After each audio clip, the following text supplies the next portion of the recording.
in the end, this is just a mood. Respect and consider their feelings without idolizing them. There's a difference between reverence and consideration. Don't worship the crowd, appreciate their perspectives, but they aren't the standard. If people want a trivial person or a move to the right, you simply follow their lead. No, you should see what actually benefits people. Don't be like a merchant. A merchant offers what pleases people, not what benefits them. This product, honestly, I know it doesn't benefit people, but people like it, so I bring it in, right? That's the logic of a merchant. But what about the logic of an intellectual or a reformer? Why? Instead, I bring the idea that benefits people, even if they don't like it. I'm not a merchant who brings you the goods you want to buy. I bring you what benefits people. That's the standard, the compass, the Quranic compass. We measure things by the Quranic compass. Once again, the standard is what benefits people. If they like it, that's great. Praise be to God. If they don't, so be it. You must insist the message of the prophets was not always liked by people. And that's why some prophets will come on the day of judgment with no followers at all. Why? Because people didn't like their message. But just because people didn't like it doesn't mean the prophets were wrong. Therefore, we must realign our compass to match the Quranic compass. What comes after that? There are ideas related to the compass. I really like this idea of the Quranic compass. There are concepts we can use to benefit people. I think it's a good topic that we can delve into further, God willing. I don't really know what we're trying to mention, but there are many ideas I used to write about how the Quranic compass truly saved me. It saves you in your life because it makes the path clear. For example, just now you mentioned the illusion of life. A few days ago, I wrote a tweet about the heroic Palestinian doctor, Hossam Abu Safia, who stood by our people in Gaza for a year and a half, and now he is being tortured in Israeli prisons with the harshest forms of torture. So I wrote a tweet about the necessity of standing with him, and a friend of mine, an academic from France, sent me a message saying, "Naif, you are not an activist, you are an academic."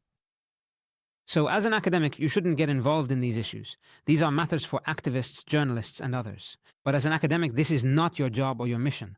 What is he trying to do? He wants to create a different compass for me, to direct me in a certain direction, to assign me an imaginary status. As an academic, you don't talk about the issues of your nation, right? As an academic, you are supposedly above the issues of your society, but you have the Quranic compass. God Almighty commands you to stand with the truth. That's the end of it. It's not up to you to set my standards. I have a divine compass. That's the end of the matter. Even if the entire West and East were to unite around a compass that contradicts the Quranic compass, I would not turn to it. You were the best nation brought forth for mankind, enjoining what is right.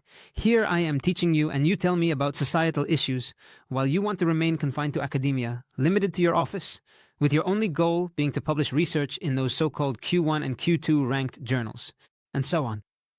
That is not my purpose in life. I publish what benefits people. If the truth requires someone to stand up for it, I will stand with it to the best of my ability. Wherever I am able to stand with it, I will do so. If I do not stand with Gaza under the pretext that academia can go to hell, then in the end, I must stand with the truth. My mission in life is to uphold justice. God Almighty is the one who gave me this responsibility. He gave every individual this. He says, "We have sent our messengers with clear proofs and sent down with them the book and the balance so that people may uphold justice." How can you create for me another role? This is a long discussion. But the point is that now, if you have the Quranic compass, you will not be deceived by this illusion, the illusion of neutrality. This is because you cannot stand between truth and falsehood. It is impossible. There is no middle ground between truth and falsehood.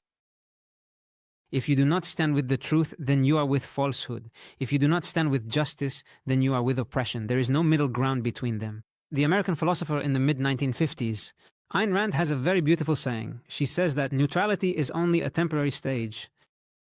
After that, you begin to gradually normalize vice. You might say, "I have nothing to do with virtue or vice." But over time, in order to appease your conscience and avoid feeling guilty, you start to gradually accept vice and become accustomed to it. Yes. So neutrality is closer to vice than it is to truth. Can you really be neutral between truth and falsehood? If such a stage or such a position existed, then at least there would be some room for it. But you must stand with the truth, even if only by... At the very least, if you can't do so with words, then at least with your heart. But to say, "I'm neutral, I have nothing to do with society's issues, I'm only concerned with publishing research and gaining knowledge," here the equation changes completely. That's why if our compass is the Quran, our goal will be clear. Upholding justice in universities, upholding justice in education, upholding justice in communities, upholding justice at the state level, upholding justice at the individual level, upholding justice at the family level, a comprehensive concept.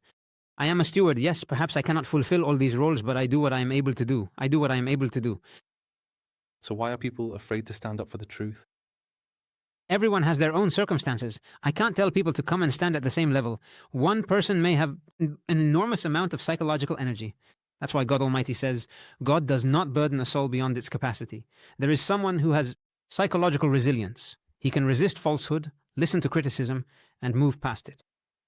And there are people. I saw someone who fell into a pathological state just because someone criticized him. He can't take it. He can't handle it, so that's it. Just stay in another field. It depends on psychological resilience, on your abilities, on your social positioning. One person's social positioning may be stronger than another's. So here, the areas of responsibility for him are greater. The fundamentalists, when they spoke about areas of responsibility, used to talk about reason and the well-known conditions of accountability according to the fundamentalists. But we also need to broaden this idea, the idea of context, and the idea that the center of responsibility for a Muslim differs according to his psychological, social, political, and economic circumstances. It depends on your situation. If by God you have great influence in the state, your duties are greater. If you are someone who does not If your influence is weak in this society, your duties are less according to your ability, your capacities, and your resources. You can't put everyone in the same mold. You have to categorize people according to their circumstances and what they have. Because Allah the Almighty said, Allah does not burden a soul beyond its capacity. So look at what your capacity is, intellectually, psychologically, materially, socially, and politically. Even countries are held accountable. Countries are not all on the same level. A large country is not like a small country. A threatened country is not like one that is not threatened. A country surrounded by regional threats is not like a country without regional threats. A wealthy country is not like a poor country. A country facing challenges and sub-identities is not like a country without such identities. One that has unity at the level of identities. And therefore it does not have internal threats. So every country, every individual has a different situation. There is no generalization, but everyone acts according to their ability. This is the general rule that never fails. So, let me understand from you. From what I'm saying, it means that no one has an excuse today. Everyone acts according to the space available to them and the energy they can provide for the sake of what is right. This is based on the Qur'anic compass, meaning if we follow the Qur'anic compass. It is Allah Almighty who commanded us in this way. So it is not up to me to decide when I act and when I do not, or when it is legitimate to act or not to act. The Qur'an determines that. The Qur'an clarified this matter very clearly. So if we proceed according to the Qur'anic compass, every person acts according to their energy and ability. And so, as I always say, the Qur'anic compass is a general, comprehensive guide in all areas of life. And I have given you many examples. I could mention, for example, things that come to mind in the morning, like the idea of cooperating with enemies. Cooperating with us, this is one of the things that used to confuse me sometimes. Sometimes you might be hostile to certain people, or to certain movements, or to certain countries, or whatever, but at times you still work with them. There can be an intersection of interest between you and your enemies. What do you do then? For example, during the World Cup, we were against the left on issues like homosexuality and so on, during the World Cup in Qatar. That's right. Then, when the flood happened, we stood with the left against the right, even though we had stood with the right during the World Cup, so the situation was reversed. Then, when the Syrian regime fell, the left stood against us on this particular issue, because he was against this idea, And with Assad staying, many on the left were in favor of Assad remaining in power. So we stood against them there, see how we changed. With every issue, things change. I don't have a problem with that. I don't see myself as being contradictory. Because I stood with him as long as he stood with what was right. When he abandoned what was right, I stood against him. Yeah, Allah the Almighty. What does he say? He says, and cooperate in righteousness and piety. He did not say, cooperate with the righteous and the pious. It is not necessary for the other party to be righteous and pious for you to cooperate with them. What matters is that the work you are doing is righteous, provided it does not lead to greater harm, such as granting them legitimacy. No, right now I am dealing with you on this issue because you are standing for what is right in this matter. If you deviate in another issue, I will stand against you. For example, I stand against Russia in Libya, but I stand with Russia in Sudan in confronting Hemeti, for instance. I stand against Russia in Syria, and I stand against China regarding the Uyghur issue. But I might benefit from Chinese lobbies in Europe for the Palestinian cause. So these are different issues. I am against you in issue number 3, but I work with you in issue number 5. Because here you are on the side of what is right, and there you are on the side of what is wrong. So I am against you when you are wrong and with you when you are right. Here, my compass has become clear in dealing with matters. It's not necessarily the case that people have to burn all bridges. Just because I am against Russia on one issue doesn't mean I have to burn them on every other issue, even if our interests intersect. And if I was able to benefit from Russia's capabilities in another issue, No, I won't cooperate with them. Why? Because I disagree with them on issue number 2. No, that doesn't make sense. This has nothing to do with reason or with religious law, that if I disagree with you on one issue, I have to burn you on every other issue. For example, I disagree with the left on moral issues, but I work with them on the Palestinian cause. Why should I undermine their efforts on the Palestinian issue? I benefit from that and I agree with the right on moral issues, but I stand against them on the Zionist issue. There's no problem with that as long as you don't grant legitimacy to it, that is, they don't gain legitimacy through this matter.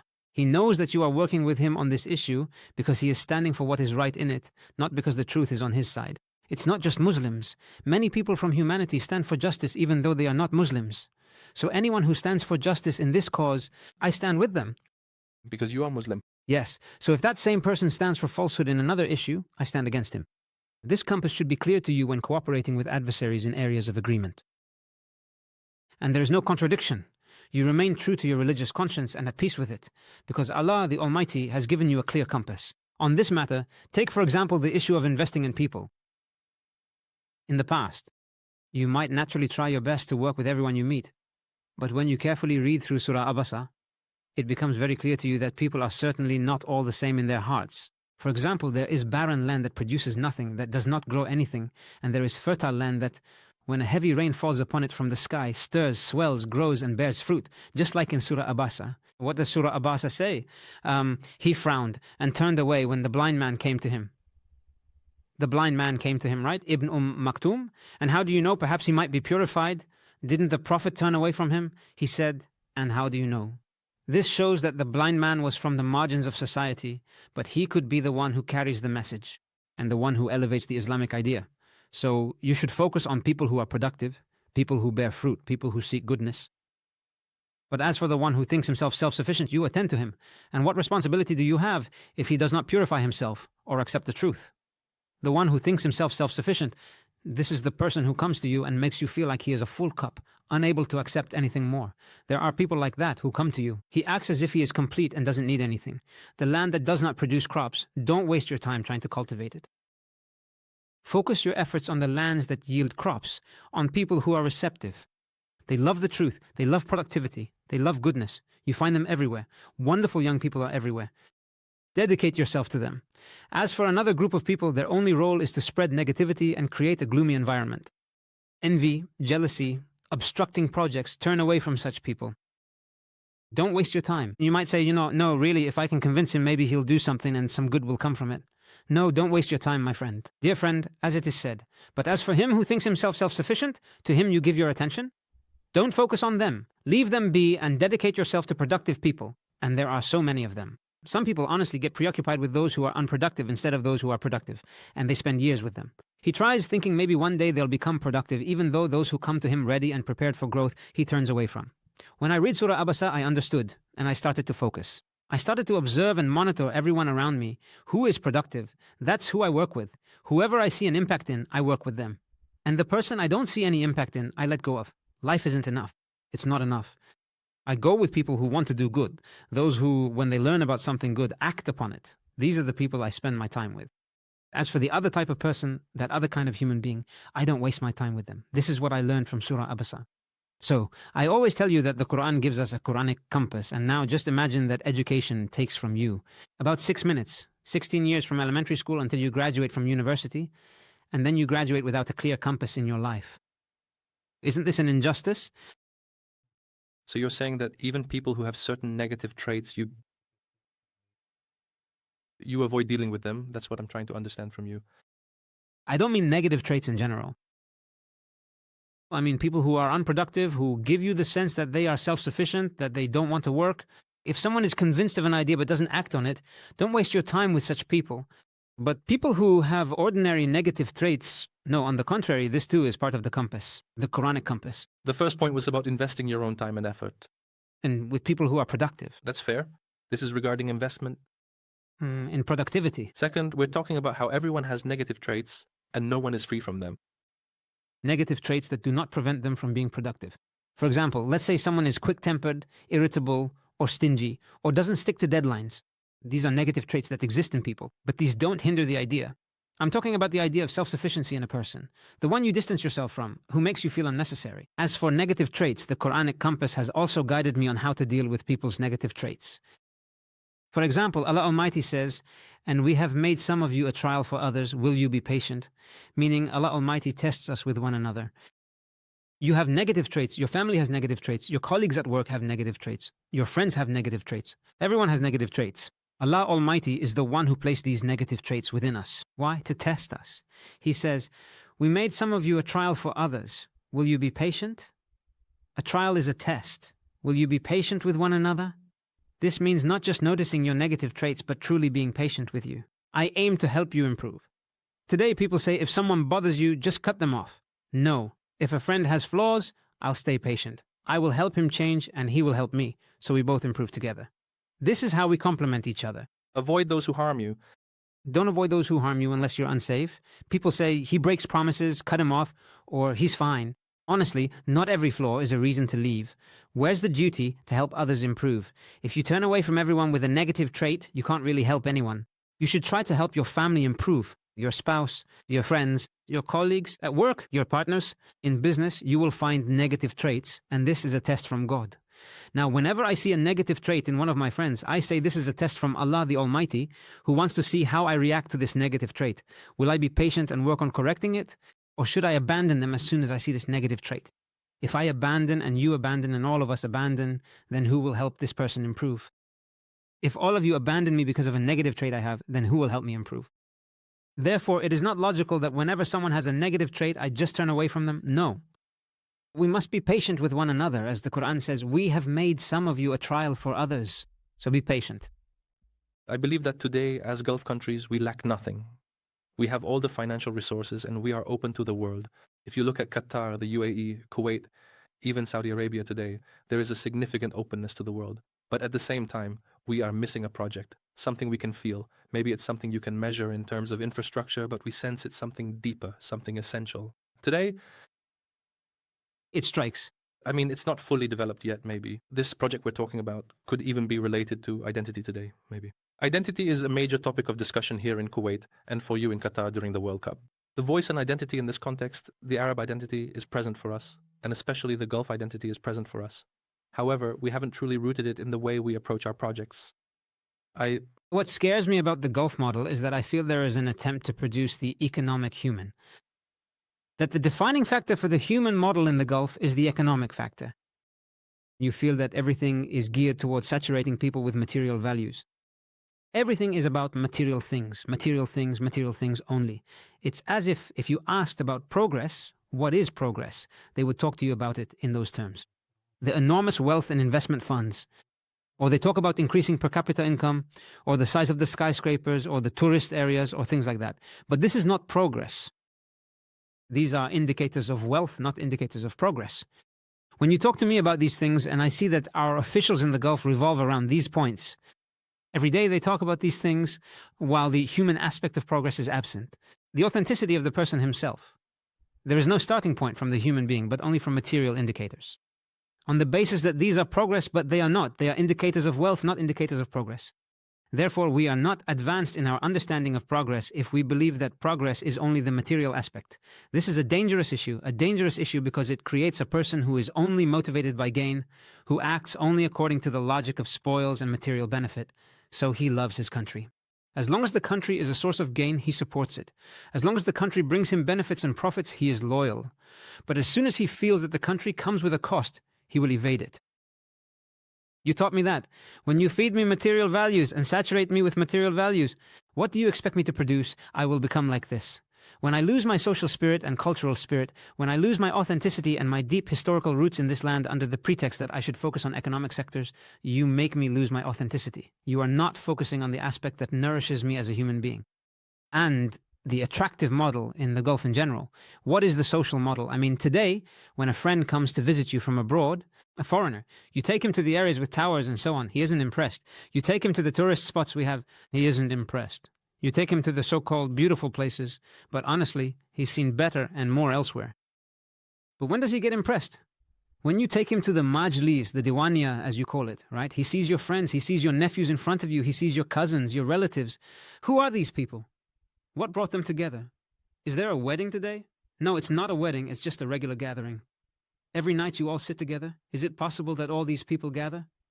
That's what impresses him, the social connection, the solidarity, the mutual support, the strong social relationships between individuals. This is what the world is missing today. The world does not lack wealthy countries. There are many rich countries. What it lacks are authentic countries, countries with genuineness, with a certain depth where you feel your spirit. People belong to authenticity. They do not belong to the state of superficial dazzle that the world lives in and is drawn toward. What worries me in the Gulf region is this growing tendency toward the purely materialistic economic person and the attempt to entrench that. If we believe in this logic in establishing materialism, I believe we don't need to look into the unseen to see our future. We can simply look at Japan and see how focusing solely on the material dimension has affected Japanese society. The Japanese limited themselves to the material aspect in building the Japanese individual. Look at the result today, a true state of misery that they are experiencing. In Japan, the suicide rate is almost over 20,000 people annually. Imagine, just last year, 520 children committed suicide. Where else in the world do children commit suicide? 500 children take their own lives by throwing themselves in front of trains. I used to be surprised and ask them, what do you mean they kill themselves? When I went to Japan, they told me, he throws himself in front of the trains and that's it. And what's strange is something I haven't seen anywhere except in Japan. Maybe it exists in other countries. I don't know, but I haven't seen it except in Japan in a department at the Tokyo municipality. This department is dedicated solely to those who die alone, completely alone, without anyone noticing. Imagine elderly people dying in their homes. No one knows until, their smell starts to spread, and only then do the neighbors notice and complain. So there is a department in the municipality that visits the elderly every week or every month to check on them. And this is a widespread phenomenon. Tens of thousands die alone. That's why now there is a pricing system for apartments. And the price of homes depends on the circumstances of death. For example, if someone died in the apartment and was found within a week, the price drops by 20%. If the person has been dead for more than a week, up to about a month, the price of the apartment can drop by as much as 50% because by then decomposition has set in and there is an odor and so on. If several months pass and no one notices, the price can drop by up to 80% and the property might even become unsellable. Imagine people die alone and no one knows about them for months nowadays. If, for example, one of the young people gets a fever, all the relatives know about it and call to check on him, wishing him well. You feel everyone's solidarity. It's rare for someone to go to the hospital and not find people around him. They won't leave you alone even if you have a minor illness. Now imagine dying and no one knows about you for a whole month. Is this the culture we want to reach? Ask the Japanese what brought them to where they are now. Is it materialism and viewing humans as nothing more than machines whose only function is to generate material benefit, inflate material interests, develop the economy, increase individual income, and ultimately grow the overall economy? I am a human being. I have a social life before anything else. I want to feel psychological stability. I want to feel happy. I don't want to end up throwing myself in front of a train and committing suicide just because I failed at my job. I have relatives who support me, relatives who stand by me. Whenever I face a problem or a challenge, I have people who lift me up. If you want to create a person who serves as an attractive model for the whole world, you must first work on them psychologically. Psychological upbringing should be the foundation, along with social and cultural upbringing, so that anyone who comes and sees the difference here realizes that this person has not been subdued by anyone, has not been subdued. Material interests are not centered around himself and his own interests. He is a person who values himself, his community, his family, and his values. This is the attractive model. Do you want to compete with people in terms of wealth? Everyone seeks wealth, and there is no difference. Look at Norway's sovereign wealth fund. I know much more than him, that's true. But look at the depression in Norway. Look at the level of depression in Sweden. They come to us in the Gulf, imagine that. And sometimes they even go to Egypt to escape the depression. I believe that today the indicators used to measure countries assess them as advanced based on their economic status. But honestly, when I visit developed countries, I don't feel safe. I haven't experienced that sense of security. We see these countries, just recently in London, we saw the thefts happening there, and London is considered one of the advanced areas. Compared to the Gulf countries, I mean, no one would say, honestly, that the Gulf countries are more advanced than London, or specifically Britain, except when you see the amount of crime present today, it's overwhelming, honestly. So I always ask this question, are developed countries truly advanced because of their people, their safety, their sense of tranquility, the feeling you get when you arrive in that country? Or is it because of the skyscrapers and the technology they have? What do you think? Skyscrapers and technology, even now we have those. In fact, sometimes the quality of government services in the Gulf surpasses theirs. Some European countries.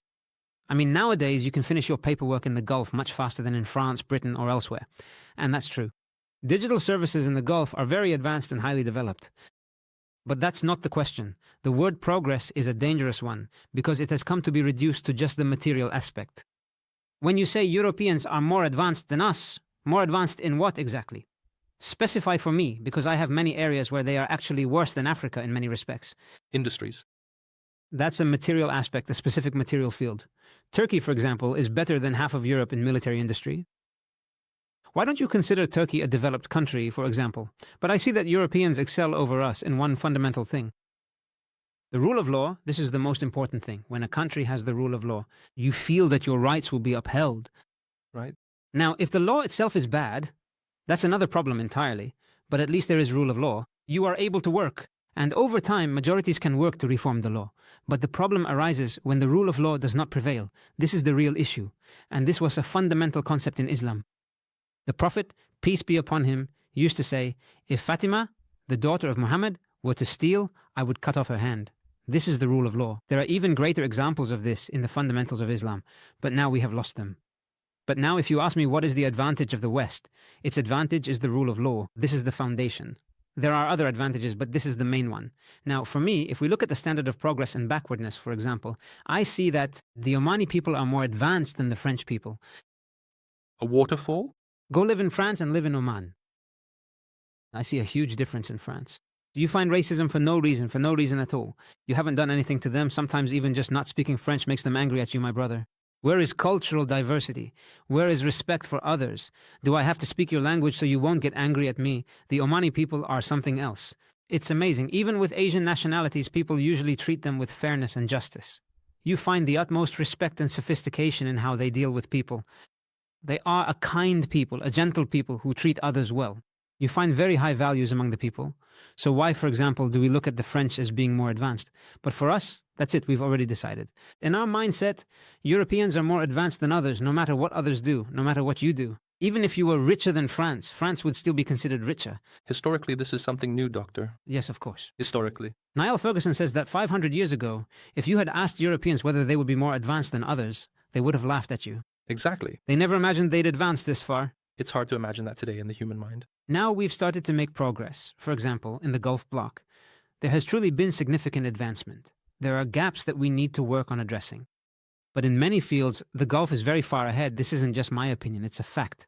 Even the professors we have at universities from Western countries are keen to obtain permanent residency in the Gulf. Obtaining permanent residency, because they find advantages here that don't exist there. The main thing foreigners emphasize is safety. They say, I feel safe for my daughters, my siblings, for everything. I have no issues with these matters. The second thing, social relationships. Every day you have an event, every day you're attending a gathering, so you feel like you are part of the community. And especially there is no kind of isolation in the Gulf that prevents others from investing or benefiting from it, especially since the Gulf is essentially an international society. For example, today in Qatar, more than 80% of the population are non-Qataris, foreigners who have come from abroad. Everywhere. And some people see this as a negative. They say there are fewer Qataris, which is true. Yes, and we see this as a negative. Actually, it's an advantage. Mostly. I mean, now you are benefiting from expertise from all over the world. Qatar has a diverse international community. We have thousands of professors from across the globe. Name any country, and you will find a professor here representing it in academia. We've worn you out today. It's been a long day. You're very welcome. God bless.